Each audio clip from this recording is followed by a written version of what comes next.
Hey guys, before we get started, I've got a quick favor to ask. I need you to like, subscribe, and share this podcast if you feel you're getting value from it. That's how we're going to get these conversations in front of more people. And just as important, if not more important, is your feedback. The good, the bad, the ugly. I want the critical information on how we can make this podcast better for you and deliver value every time. And if you know somebody in Louisiana who's doing big things in their field, industry, or business, please drop their name in the comments. We'd love to have the opportunity to bring them on the show. At the end of the day, this is all about the youth of Louisiana and putting local leaders in front of them and giving them something real to learn from. Now let's get it. What's up, everybody? It's your host, Matthew Pierce, for the For Profit Podcast, and I am so excited to introduce our very first female guest, Miss Tabitha Johnstone with Skyshield Roofing. We're going to get in it today with Tabitha. She has an amazing story from her upbringing, the adversities that she faced, the impact that people made on her life, her mentors, people she looked up to, and where she is today and how she built an amazing, almost a $2 million in the last 9 months revenue for your roofing company. So tell us a little bit about your upbringing, Tabitha, and we'll get started there. You're from Clinton, Louisiana. Yeah. So that's north of St. Francisville, very small rural town.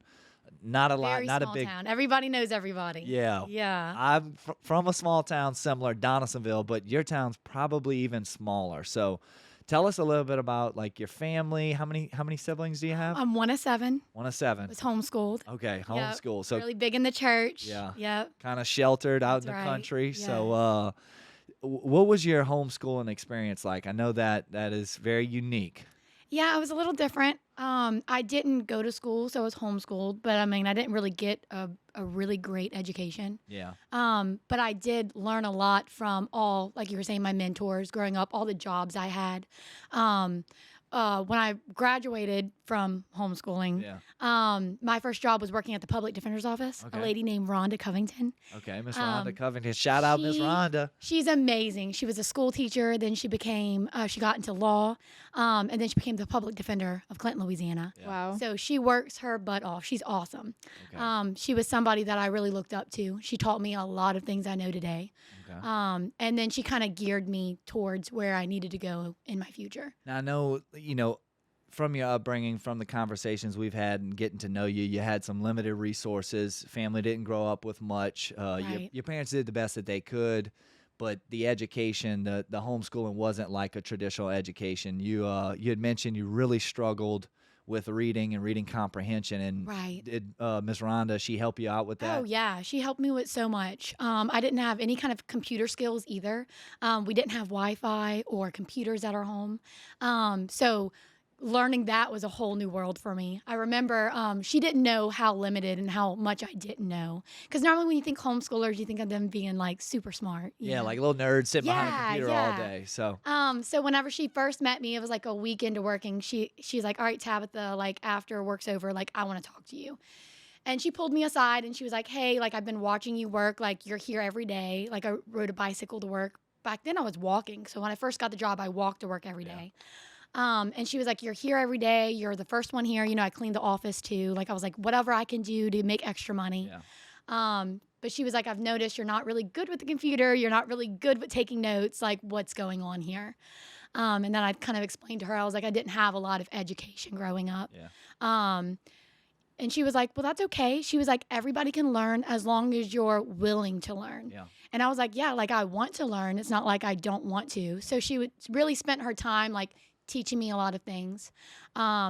Some really great advice she gave me, like you are who your friends are. So like when you hang out with bad people, you become those people. Yeah. If you hang out with people that are doing the good things and the right things in life, you become those people. Yeah. So you are who you hang out with. Yeah. But she taught me a lot of things like that, even, So let's talk about that. You were always willing to do more, very proactive, not reactive, right? Hey, what can I do? How can I Yep. be more valuable? How can I be an asset to Right. this person? That's Even though- probably why we get along so well. We're the Yes, same person. Big time. Yeah. Yeah. So I wanted to go back to you learning, her being patient with you, but she obviously saw you had She the was work so ethic. patient with me.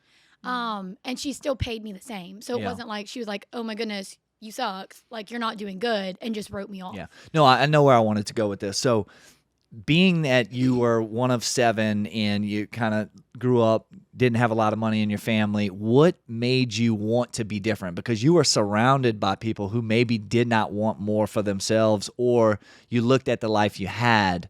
I'd give You know, that some to my people go left and grandfather. some people go right. Tell us about that. So I'd give it to my grandfather. So when I was like 6, 7 years old, I was always I talked to everybody, literally everybody. My mom would take me in the store and I'd be in the buggy because she'd make sure I was in the buggy. And I would literally talk to everybody around me. I'd be like, You haven't "Hello." changed. Like 6 years old doing that. So I just talked to everybody's my friend. But my grandfather was like, you know, Tabitha, if you want to do something, I can buy you some beads and some, Wow. you know, start making jewelry and stuff like that. So I started my own company. My grandfather helped me with that, of course, Beta Beauty. And I would sell earrings and necklaces and stuff. And they didn't look great because I was young at that time, Yeah. you know? Neither does the lemonade taste good at a Yeah. lemonade stand from a Because 5-year-old. I was cute, Yeah. you know? So Yeah. I would go up to him and be like, well, you want to buy some bracelets? I'll be in the Walmart parking lot. Like, you want to buy some bracelets? I mean, who's going to say no to a 7-year-old that made them? I'm like, I made these, and you know I made them. 'Cause Yeah. They looked homemade, you know? And they would buy them. And then I would go to church, and after, like, church was over or whatever, I'd go and I'd be like, hey, I made these, you know? And they knew I didn't have much money, Yeah. you know, the church did. So they just ate that up. They So would buy 'em your and stuff. grandfather was kind of a inspiration to you when you were younger. Yeah. Taught you, hey, like you Kind can of do got me more if into you the want. entrepreneur world, to be honest. That's so He interesting. gave me the tools, but then I actually did it. Yeah. Because a lot of times in life, people will give you the tools to do something, but then you're too scared, or you just Right. don't actually do it. Yeah. So I guess for me, experiencing that and going through that, I'm in the mindset, I will try something. And even if I fell, like, I tried it and I gave it my best, and, Yeah. you know, That's so just good. saw what stuck. If I was a public defender, I feel like it would be so easy to be patient with you because you are that person where, like Matthew said, you're really proactive. So you're always taking steps towards being better. It's not like you're one of those people who's like, I'm going to be better. I'm going to be better. I Yeah. promise. You're like, okay, so I I'm did like, X, Y, what Z. will make me better? And Yeah. sometimes I even ask people that now, like whenever I'm having issues with something, I'm like, what can I do? And I would even tell my employees this, like when they're not doing something, I've told them several times, okay, I want you to do it this way. Okay, I want you to do it this way. Then I hit a point where I'm like, okay, look, what do I have to do in order to give you the tools you need so you can start doing this without me having to remind you? And then they stop because they're like, I don't know what you can do, Tabitha, but it makes them think, you know? Right. Take That's- ownership. Yeah, Of like, it's hey, like, you have do some I need to do responsibility in something this. in order to make sure you're doing this so I don't have to come back and circle back with you on this? And then they realize, you know, no, like, or they tell me, yeah, can you actually start doing this or whatever? But that's just the kind of person I am, you know? So yeah, so that entrepreneurial spirit That- started at a very young Very age. Yeah. Yep. And then as I got older, all the stuff got better. Like Yeah. I learned so many different things with, you know, I know we talked about different things that you did coming up working first public defender's office. You got into the service industry. Tell us some of the skills that you picked up along each stop. oh, so many. Yeah. It's wild because like everybody gave me something different. Okay. So Rhonda Covington gave me the tools I needed. She was honestly she was my first boss. Like I call her my work mom. Like I still call her all the time. Like I get emotional thinking Aw. about Yeah. her because she was willing to help me, you know, and help me learn. Yeah. So she gave me the skills to have the tools that I need to do things. Yeah. And then I worked for Cafe Phoenicia. Shout out to Cafe Phoenicia and Zachary. Okay. Manam Abdallah, he's amazing. He was my other boss. So I started off as just a waitress, Okay. waiting tables. And I worked for him for like 2-3 months before he put me in a management position. Okay. So it was very quickly, I got it. You on into a fast track, but once again, probably came back from your proactiveness. Yep, I was always there at the restaurant. I was always asking Manam how I can help. Even as a waitress, I was like, what can I do to help more? Yeah. Like, Right. you know. And then he was like, well, actually, one of my managers are leaving. How about you take her spot if you want to be my morning manager? And I was like, yes, I would love to learn that. So then he got me, like, I was hiring people. I was firing people. I ended up quitting my job at the public defender's office because I was making more money for him just as a waitress and manager. And I got to wait tables and manage, which was awesome. Yeah. So I just made, you know, so much money just from that. But that one taught me about business. He taught me about how to look for good employees, pay structure, you know, and like when you tell your employees you're going to do something, you got to follow through. Yeah. He taught me a lot. Payroll, I learned about money, like a lot about money. Yeah. Kind of gearing me on the right track for that. All right. So tell us about your uncle. You said your uncle had big impact on you. Yeah, huge impact. He taught me about investing. So I was 22 and I was coming into money because I was waiting tables every day, you know, and I was managing and I didn't know what to do with all the money. And he was like, Tabitha, you need to start a Roth IRA. You need to start a SEP account. Like he put me on path to start investing and to be smart with my money instead of just spending it all because I have it.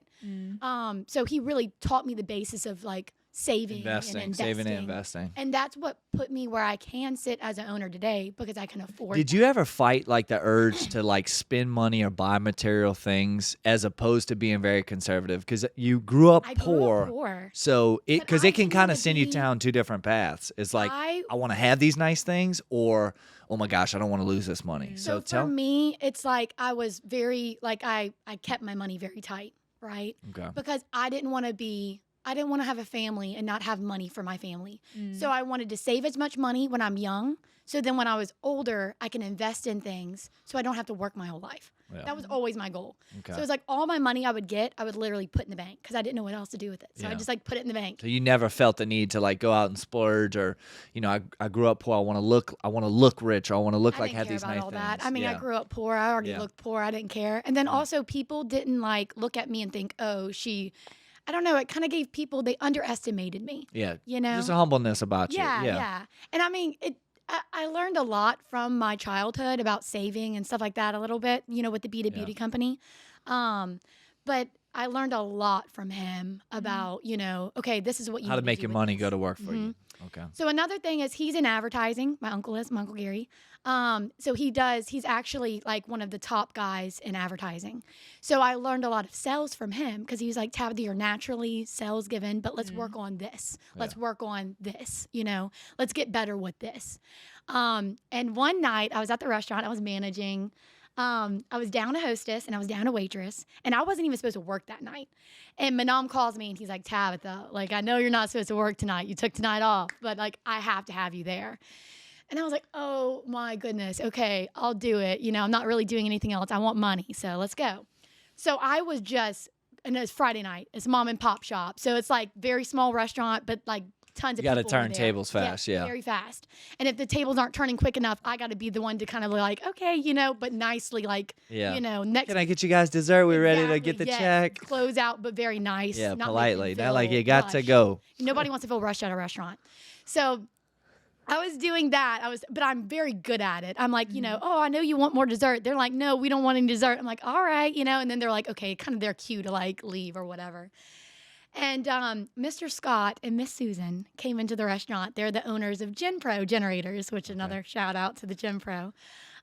They came out to eat that night, and they saw me just going. And I had an issue with a customer that night. They were not happy about something, and that customer was happy when they left. So Mr. Scott's just like watching all this, okay? Yeah. Him and his wife, they're eating there. And he left his number on a piece of paper, and he pulled me. He's like, I want to talk to your manager, to the waitress that was helping him. And I came over there and I squat down next to the table because that's what I would do, you know, kind of makes people feel comfortable. I'm like, you know, what's going on? You know, what can I help you all with? And he was like, I know you're busy. I see what you're doing right now, but give me a call whenever you're done. And I was like, okay, you know, that's fine. And then I knew he was trying to pull me to work for him. So when I called him, I was like, you know, I'm happy where I'm at because I was making really good money.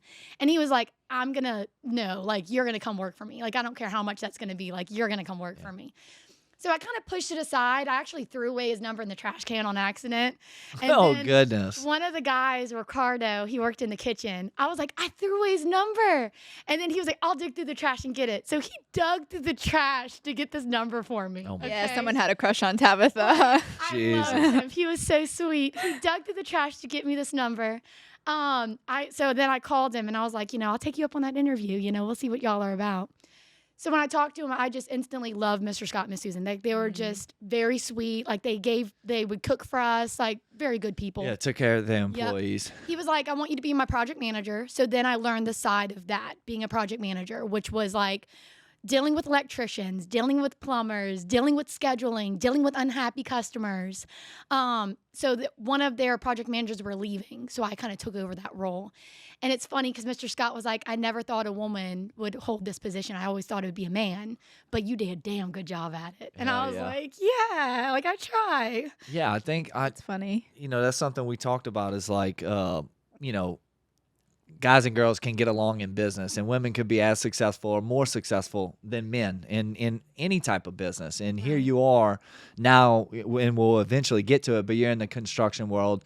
You own a roofing company, and just seeing the skill set that a woman can bring and just different perspective. And I love how he was like, I never thought it would be this way, but hell, it's working out just nicely, right? I actually have a question. Okay. So I feel like whenever we talk, you talk about all these people who believed in you, and I feel like I've had a really similar experience in a lot of ways, but I also have those few people in my life who told me I couldn't do something that I really wanted to do. I've had multiple people tell me you're not naturally good at sales. Oh, yeah. Yeah. And I'm like, what's that for you? Who are those people who said that stuff to you where you're like, I guess for mad. me, I am the most positive person you're going to meet. Mhm. Like, I don't like negative. Like, I focus on positive. So with those people, I've had those. Yeah. I've had plenty of those. I've had some people, like I went to a house visit and this guy, he rolled his eyes at me. Like, I know what I'm talking about roofing, right? But then he saw this girl, right? So he just like rolled his eyes. Every time I talk, he just rolled his eyes. But guess who did his roof? There you go. Arthur Brooks, he's a Harvard professor. He talks about this. Apparently, rolling your eyes is the same, like, mentally as being hit in the face. Yep. It's like that's the level of harm that rolling your eyes He would does. literally look at me and roll his eyes at me. Yeah. And then I was like, okay, you want to talk to a man? I'm going to get you prepped. I'm going to make sure I'm going to get your deal. And then I'm going to throw a man at you. And I'm going to tell the man exactly what to tell you. But if you want a man, we'll play by your rules. Yeah. I'm going to get your roof. But I'm going to get the business. Yeah. So at the end of the day, for me, it's like I've had those people in my life, but I shake them off. Yeah. Like they're just not even worth the time and day. And I try to like focus on things that are worth it to me and the people that are going to invest their time. Keep it moving. Yeah. Keep it positive. Yeah. But they're going to do it to me. And I just laugh. I'm like, but guess who did your roof at the end of the day? I will You use it know? to light my fire sometimes. Yes. Yeah. Yes. A little bit of jet fuel. Exactly. Everybody needs a Yeah. little bit of jet fuel, right? Yes. So talk about some of the skills you developed in that project manager role. I know you talked about running crews. Dealing with electricians and plumbers and like So what did he? man world. Who was the now. owner of the company again? Scott Blount. Scott. So what were some of the things Scott instilled in you or told you how to handle things? Like maybe some of his mantra or principles that he lived by, or Biggest his. thing he told me, he was like, guys like to joke, Tabitha, just don't take any of that to heart. Like guys Don't are take the nothing meanest personal. to each other. Yeah. And he says, and because you're gonna be like one of the guys, right? Yeah. He was like, never take that to heart. Like just don't. Matthew loves don't to take it joke. heart. Oh, I love Yeah, it. look, Like this. Look, I grew up but with that's two part older of brothers. Your love. That's yeah. y'all's love. Like y'all teasing around is like part of your I like you. You That's can how, take a joke. yeah, that's how I know Matthew actually liked me as a person when he started really making fun of me. Yeah. He started really laying in. That's my love language. I pick on Laura often, but Yeah. she's the best. And you're like, oh, well, send me the damage assessment report again. I don't remember. Then I'd send it to him again. And then he didn't pick up my phone call. So I'd go by his house. Oh, I'm just in the neighborhood. How are y'all doing today? Not even talking to him about roofing at that point. I'm just, hey, you remember me? I was on your roof not too long ago. How are you doing today? Yes, It took indeed. him 8 months until he finally filed. Goodness so gracious. Just persistence. Mr. Scott taught me a lot about persistence. Okay. Just never take no for an answer unless it's a solid no. But then even those people that are giving you no's might give you referrals. And that has happened too. And it's based on all about how you treat them. Yes. So like this one guy was a generator because I do generators too. I do generators and roofing. This guy was like, no, I'm going to go with a Generac generator because we love them. Like, okay, y'all, if you ever get a generator, get a Kohler generator. They're really, really good generators. A little bit more expensive, but they're better. But anyway, he was like, no, I want this Generac generator. It's just cheaper. And I was like, that's fine. You're the customer. You decide what you want. If you have any questions for me, whatever. So I gave him a whole walkthrough. I did the appointment with him. I followed through. I followed up. I did everything that I needed to do. And he referred me 5 different people because they were like, hey, we want a generator. And he's like, well, if you're looking at getting 2 different quotes from Generac, because that's what I have, but also this girl that does Kohler, she's great. So then I was getting referrals from people that weren't even buying generators. So it's funny, like our company, Gen Pro, we only send gift cards if you bought a generator from us, right? So like, Matt, if you bought a generator from me, I would send you a gift card because you referred me. I was going into the problems where, Laura, you didn't buy a generator from me, but you bought from somebody else, but then you referred me because you just liked me personally. So then I was like, okay, well, I still want to give you a gift card because you referred me. So then I started making it where I made sure I would put that extra money or whatever so I can make sure to give you a gift card because you referred me. You took your time to refer me. It would go out of my own pocket. I'm like, I'm going to make sure she's getting that. Out nice the competition. Yeah, because like even though she didn't buy from me, I'm still going to give her a gift card because she referred me out to somebody else that did buy from me. So talk about the transition from generators to roofing. So totally different worlds. Totally different world. Construction, but just totally different worlds. Yeah. Right. So generators is more, it's like I know the ins and outs of it. I've been doing it for over like 5 years now. Yeah. So I learned a lot when I was a project manager about the electrical side, the plumbing side, how the generator actually runs. Yeah. So like whenever I go out there, it's just easy. Like that appointment is like, I'll be in and out. Like you see me for 30 minutes and then I tell you everything you need to know. If you have any questions, you follow up with those questions. I sell it. Roofing is totally different. I have to door knock it, get the person to agree on a roof inspection. After I do the inspection and show them the damage, then you have to follow up if they want to either file a claim or if they're just buying cash for a roof, depending on, their circumstances. If they end up going through insurance, and they had enough damage and they decided, Tabitha, I'm going to go through the insurance route. I'm like, okay, that's fine. Because I like to normally give them 2 quotes. I'll give them like, if you want to go through insurance, you can. But if you want a cash quote, here's your cash quote. If you want to go with me, we could do it that way. So then you have to go to an adjuster appointment and attend that. That's basically where the insurance comes out, and then you meet with the adjuster. Inspect what you came up with on your report. It's like, hey, prove it, right? Yeah, just inspect. And if the adjuster's like, nope, this is no-go, or yes, this is good. So then they decide, if it's good or not. Mm-hmm. And if they decide, no, it's no-go, then I'll give the customer that contract and be like, you can go cash route or we can wait for another storm. It's up to y'all. The customer is always, Yeah. You control the process. You control it. The decision making. I'll give you all the tools you need. I'll help you, give you, if you have questions, but I'll let you decide.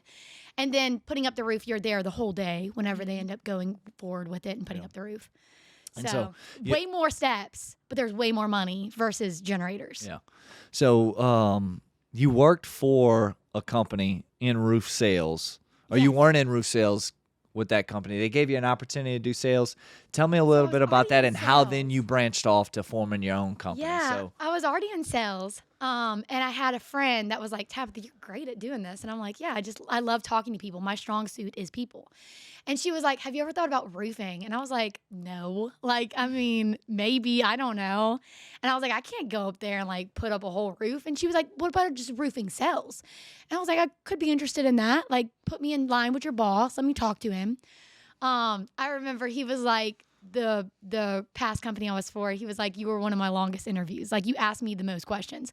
Because it's not like most of the time whenever you are seeking a job, you need money. Like, you need a job. Right. For me, I didn't need the job. I was just wanting to learn a different skill. And see what opportunities they could provide to you. Provide for me. So it was a different interview versus different power need dynamic. Oh, yeah. Because I was like, I don't need this job. I do great with my generators, But I want to see what y'all have to offer. Yeah. And then it takes you a while to get into roofing, like to create a book of business and all that kind of stuff. Yeah. But I did the interview. The interview went great. He hired me like on the spot. He was like, yes, we want you. And then I learned a lot from that company because they had a lot of like people that handled the insurance department, people that handled, So what new skills would you say you learned from this new company? Yeah. Or that first opportunity. So new skills, I guess. I learned more about like, I guess the install side, if that sounds wild. Like I learned about like with generators, I just sold it and then I went on to the next. Yeah. With roofing, I was very involved in the whole entire situation as a salesperson. So you were watching the product go up. Whereas previously you were organizing for the install. It's like, okay, let me line up the electrician, the plumber. I was actually there watching it all. But it would just go and happen. With the roof, you were in person pretty much every step of the way, from the sale to navigating the claims, meeting with the adjuster, Yep. to being on site when the construction was going on. Buying plyboard from Home Depot. Yeah, I remember my first time. I drive a Mustang, okay? I don't drive a truck. Okay. She's not a normal girl. She's a No, cool girl. Like, yeah. Like, I plan on getting a truck Sporty too. Which spice. I'll get Yeah. a truck. I'll get a truck. But the beauty is, like, when I was doing roofing, they were like, okay, so you have to be there from 6 a.m. to when your job's done. And you have to, like, pick up plyboard and stuff. I'm not strong. Like, I'm strong, Yeah. but I'm not, like, super strong. yeah. Like, okay. I'm stronger when there aren't men around. I have this joke Look. that my strength Oh goes my- down 70% Yes, whenever there's yes. men around. I'm like, can you help But me? it's awesome because all the guys are so like helpful and stuff. So I never really had to get a truck because like the guys would be like, "You're not going to Home Depot. I'll Yeah. take care of it Yeah. for you." They probably Milk wanted it to get while- out this, so milk they're it like, while some you time in AC. Yes, I'll go get that Exactly. And I'm like, plywood. yeah, that's great. Thank you. Yeah. And I'm always the type person that if somebody's offering, go for Yeah. it. Like I am Yeah. not the type girl that's you like, did I get can your- do it all myself. You told me you got your hands dirty. You've did. run a nail gun before. Oh, yeah. You- She's you've- badass. Yeah, look, So I've done it. You've thrown up squares so before. I respect it. Yeah. You know? Yeah. You grow to really respect it. Okay, you know And what these I... guys carry those shingles. Yeah. They're heavier, like they're almost as heavy as I am. Yeah. And climbing up a ladder, I can't pick those things up. They're Yeah. like, Tabitha, go pick that up. I'm like, yeah, I can do this, right? Walked over, no. Oh my Didn't gosh. even lift it. I was like, okay, I'm done. Yep. Guys carried up the Yeah, roof. y'all got it. Okay, you know what I want to pull it back to? I want to pull it back to your interview because I think that's really useful for the people listening because Yeah. what I picked up on there is like, when you're going on a date with someone, if they're like too eager, you're kind of put off. And if they think they're too good for you, you're kind of put off. But that person who's a little bit more like, let's see if this is a fit. Like that's the type of person that you actually want to get to know. And I feel like you gave off those vibes. You weren't arrogant. You were like, I would love to have this opportunity, but let's actually see if this is a fit here. This is exactly what I'm looking for. I'm looking for more skills. I'm looking for this, and this is what I bring to the table, like that sort of thing. And I feel like that is missed a lot of times when people go to interviews or when they start making sales, where they either act like they're too good, it's this bravado, instead of like the confidence to say like, hey, is this actually what's right for you and for me? 1,000%. Like asking the right questions at an interview, that at like every job, like I've never been fired from a job. Yeah. Like at every job You've always I've had, chosen to move on. I've always chosen to move on.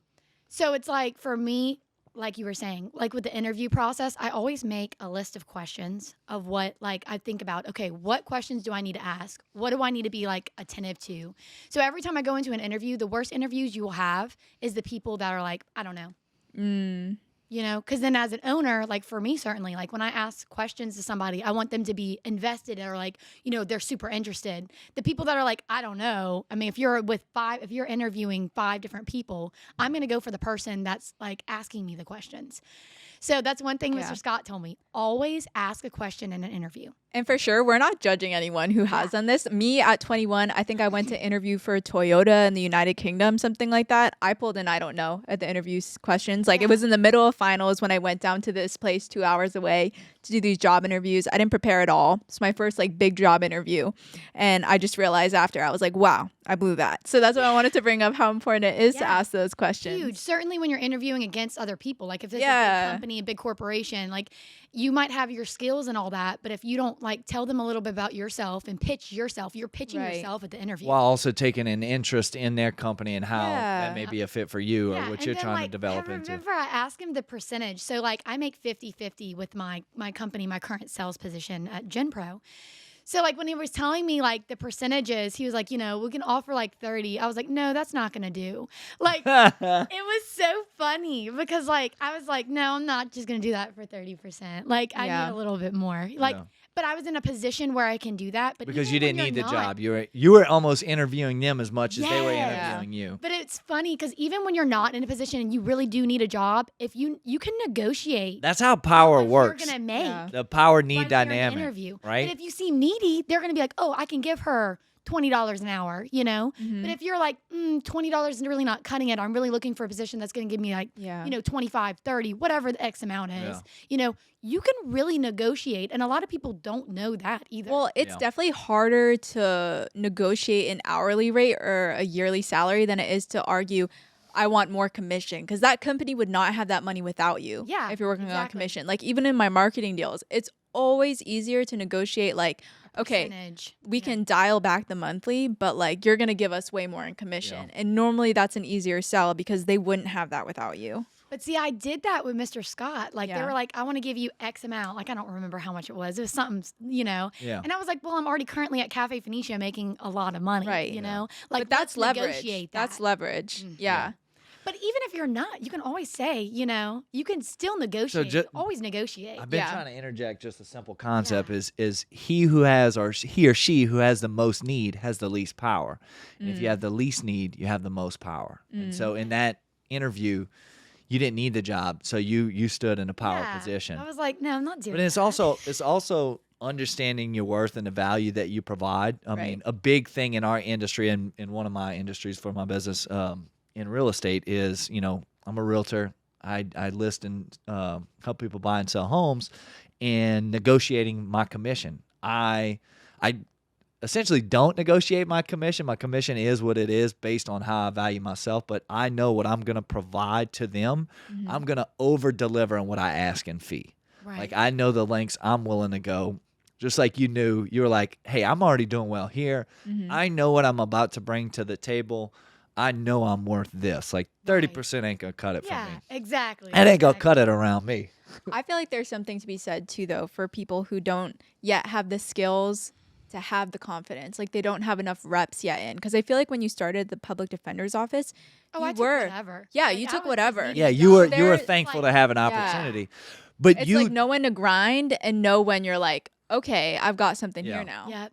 you know, Robert Kiyosaki, I don't know if you ever Rich Dad, Poor Dad, read it, listened to the audiobook, but he always talked about going to work to learn versus to earn. Yep. And regardless of your upbringing, your circumstance, maybe unintentionally, the way you kind of started off, you got some skills from being underskilled, right, from your upbringing. Right. Public defender gave you some skills. You leveled that up. You went into a service industry. You learned how to communicate effectively, how to run and manage people. Each step of the way, you made more money, but you were really developing and acquiring new skills. Oh, 1,000%. Yep. Which have led you to being an position I owner am today. today. Yeah, to the Yeah. position you are today. So you were working for a roof company. You got into the sales. What was that like to leave, to branch out on your own and say, okay, I'm going to do the real thing. I like the real deal. I'm going to do it all. I'm going to be an owner. Tell us about that. I've always wanted to be an owner. Like, Same since, girl. Like, forever. Like, I love people. Like, I want to be a boss that people look up to. Like, I want to work just as hard as my guys that work for me or my girls that work for me. And I want them to see me as somebody they want to be like. Because that's how I felt like with all my bosses. Like, I've always looked up to them. I've always valued, like, they didn't just sit and not do anything. Yeah. They were, like, right there beside me working, you know, killing it, doing what they needed to do. And then, like, hiring these guys were great. Like, we hired a guy named Foster. He is great. Like, he does all of our estimates. Like, anytime I needed something, he was Johnny on the spot. He got it done quickly.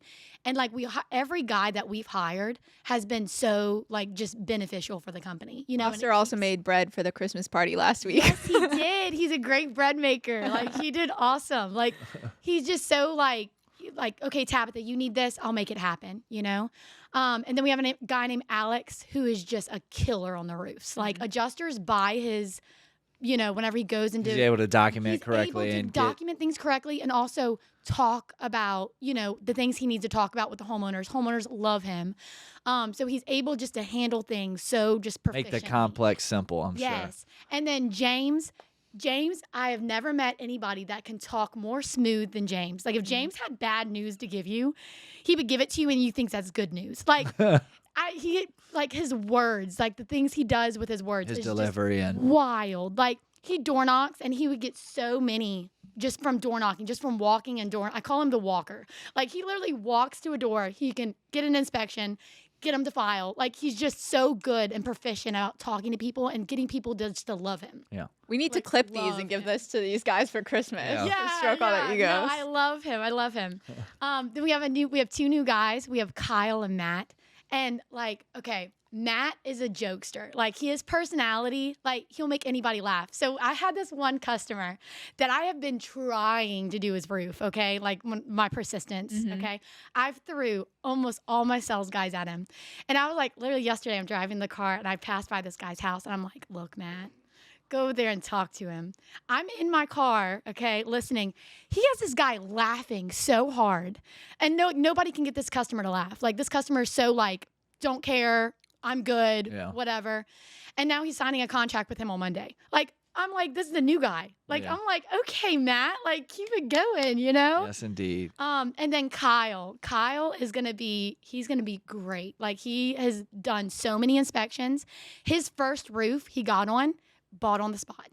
Wow. So and that doesn't happen very much for the new guys. Like, whenever you first start roofing, it really takes you like 3 months to actually get over the hump and make a book of business and understand the company before something's bought right off the rip. Right. And then he's like, Tabitha, like, where's your installs at? Like, I want to sit it. I want to learn the process. I want to get more information and knowledge. Hungry to learn. Oh my goodness. So he's been like sitting, like, I don't even have to ask him. He's just like, ask me, like, what address? Where am I going? And I'm like, okay, this is where you're going. And he goes off and he just does it and he kills it. So surrounding yourself with great people has made that leap from sales and helping with a roofing company to owning your own. It's who you hire. Did you have any anxiety about that? About like big getting time. the proper licenses, or what does that look like? Do you have? I know you have a We business have partner. residential and commercial. Okay. And Quint, he's my business partner. Just what was that like? That leap of faith to start the company. You and your business partner. Like, how did you come to that? Was it fearful? Were you excited? How did it all go? Excited because, like, we did really well together. Like, we were executing it. Like, customers were loving us. I really popped off with the past roofing company right before I left them. And it was wild because I was like just getting like the roll of things, right? And I was like popping all these roofs off. And then my business partner came up to me. He's like, we need to start our own company. We can do this. And then I was like nervous. I was like, oh my gosh, okay. Well, like, right? I mean, try it, see if it sticks. If it doesn't stick, I'll just go back to selling, you know? Wouldn't hurt anything to try. Yeah. So we tried and we killed it. I love that. That's literally the same mentality I had when I started my business. I was like, how old was I? I was like 25. I don't remember how old I was, but I was like, there's never going to be a better time to go and start my own business. I don't have a family yet. I don't have all these responsibilities. If I don't do it now, when am I going to do it? Yeah. Like, I wouldn't have the courage to do it if I had mouths to feed at home, if I had kids for whatever reason. Like, I would feel too scared. And it's not like people don't do it, but I'm like, that's an extra barrier. So I think the fact you did it now is smart. What can you tell women about that? Yeah.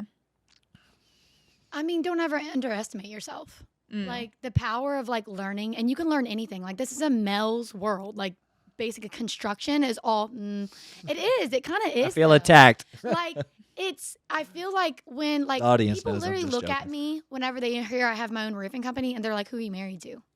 No shit. Happened to her last weekend. Literally. So and I'm like, I'm not married to anybody. I've learned it. Married to the business.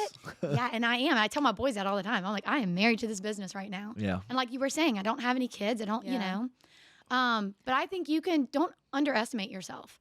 Like, find the right people, work your tail end off, and things will prosper. Things will grow. As long as you are working towards something and you're not lazy, things will grow. Love it, love it, love it. I want to think back to some of the questions that we ask most of our guests. Maybe you've got some in mind. I feel like I've kind of directed most of this episode. I actually wanted to bring it to like. She's your really good friend, and I love her. We've known each other for like over a year now, like in passing in business. But, when Tabitha says she's not married, I'm like, I feel like we should get married, like friend-wise. I told her yesterday, I was like, Tabitha, I want people to be like, why are those two girls always together? Because we just like synergize when we're together. I feel like we get so many good business ideas. Very good together. Like we worked all day yesterday together. Yeah, and that was awesome. Literally on my computer, she was on her computer. We like gossip every now and then I'm like, ooh, what about this idea? And she's like, ooh, what about this idea? Or what about this person, that person? So it's like, I love it. But the way that we got close is there was an incident where I kind of stepped in and I did something and I was like, I don't expect anything in return. And I do that sort of thing a lot. It's kind of that giver's gain thing that we always talk about, which is why I think you're really successful too, because you're just generous by nature. And Tabitha actually was like, no, like, let me pay you. And I was like, no, I've been through something really similar. I understand. So then she's like, well, I'm taking you to dinner. I was like, cool. Let's go to dinner. Love a good dinner. Yeah, I was like, free choose dinner. wherever you want. Colonel's Club. Dude, what do you Yeah, want? if yeah, people, we went to if my Colonel's clients Club. paid me in food, oh, I'd be a happy Look, man. She That's started what I'm doing that. She started doing that with me. But like seriously, we were sitting at the table and we just were getting along so well. We talked for like 3 hours and it felt like 5 minutes, right? Yeah. But at some point during the conversation, we were just talking about like, how are we like lining up so well? I was like, because I was the type of person who gave you something without expecting anything in return, just to be nice. And you were the type of person who wanted to take me out to dinner for that. Like there was an alignment there just on like the, not even I owe you one, Goodwill, but like, good faith. I want to be reciprocal. I Right. want to build a reciprocal relationship because there are so many takers. There are very few givers. And I feel like the givers win overall. And that is like you to a T. I just see you give and give and give and just not take heart to the losses because I think you are very mentally strong. You're physically strong. You're emotionally strong. Like you got it, I girl. appreciate that. Yeah, yeah. I really do. I feel like this is You're third wheeling. third wheeling. Let me just step out of the episode. So what is something you want to leave the audience with? Something big, maybe an adversity or a triumph that you had. Like what do you want them to remember about your story? A few things. So some things that I've picked up on my way, it's like one of the things is never take advice from somebody you don't want to be like. Oh, it's so good. Yeah, I say that a lot. If you don't want to be like that person, don't take advice from that person. Big That facts. has helped me. I've had so many people. Like when I'm going through stuff, I go to a lot of different people, and then the ones that I'm like, I don't really want to be like them. I want to be like them. I'm in the position I am today because of that. Yeah. So that's a big one. Also, like, don't underestimate yourself. Like, always push forward. Like, when people try to hold you back, don't worry about it. Like, I've had plenty of people in my life say, like, you're not going to do it. You're not going to make it. Or, like, try to put, barriers in my way. But you just can't focus on that. You got to focus on the positive. Because the more you can focus on the positive in life, the more happier of a person you'll be. So true. And then just don't worry about all that other stuff. Like, just focus on yourself. Do what you can for yourself. If people call you selfish, people call you, all you do is look at yourself. Sometimes you have to look at yourself to grow bigger. And those people that are calling you selfish, do you want to be in their position? Like, it's a... Yeah. Also, why are they paying attention to you so much? That's weird. Right. That's weird. She Right. That's weird. No, right. But never underestimate. If you're a girl, if you're a guy, if you want to do something in life, if you want to be a business owner, right? Like one day, find something you love, learn the ins and outs of it, and then go conquer the world. Yeah. Just go do it. Take the Go leap do of faith. it. Yeah. And if it doesn't work and you're pushed back, that's okay. Keep on going. Absolutely. Don't take no for an answer. No. You don't ever take no, right? No, Yeah. no, indeed. Yeah. You definitely got a missionary mindset, which is what I think the biggest thing is in being successful. Just like Right. having that marathon missionary mindset. I don't care how long it takes me. I don't care how hard it is. I'm not going to stop. I'm not I going to see stop that, until yeah. I get it. Until Absolutely. it's mine. So, our podcast is called the For Profit Podcast. And we think when we hear the word profit, you think about what's left over, the, excess in money. But it can mean different things for different people. When you hear that, profit, what does that mean for you in your life and your business? Take a moment.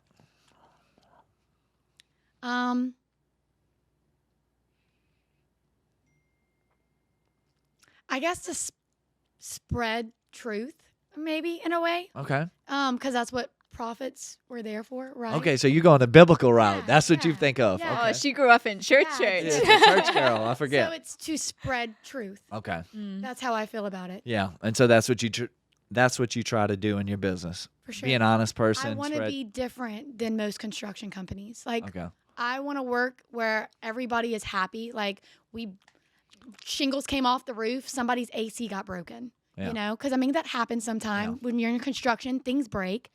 But at the end of the day, I'm not going to go to that customer and be like, oh, sorry about that. Your AC's broken. No, I'm buying him a new AC. Yeah. I'm doing the right thing. She literally did that last week. Yeah. To make sure that, like, I'm spending $12,000 on an AC unit to make sure that customer is happy, because I'm going to not just get referrals from him, but also he's going to be like, wow. Like, Raving if fan. I never got Yeah. referrals. Raving fan But advocate he's for gonna be life. like, wow, she did what she needed to do. My salesman, like I will refer him to everybody. She's very much in line with one of our previous guests. Jeff Raybon. You know, we do what we say we're going to do, how we say we're going to do it, when we say we're going to do it. Even if it hurts. Every time. I will make sure. He's going to do right it. by the customer. Yeah, So. because at the end of the day, I want to be treated that way. Yeah. Like, I don't want somebody breaking my AC and being like, oh, sorry. Yeah. Well, know, I love that. happens. I love that. I love this episode. Glad we could have the. For sure. Thank y'all for having me. Yeah. This has been fun. Absolutely. For sure. So that's us signing off. Yay.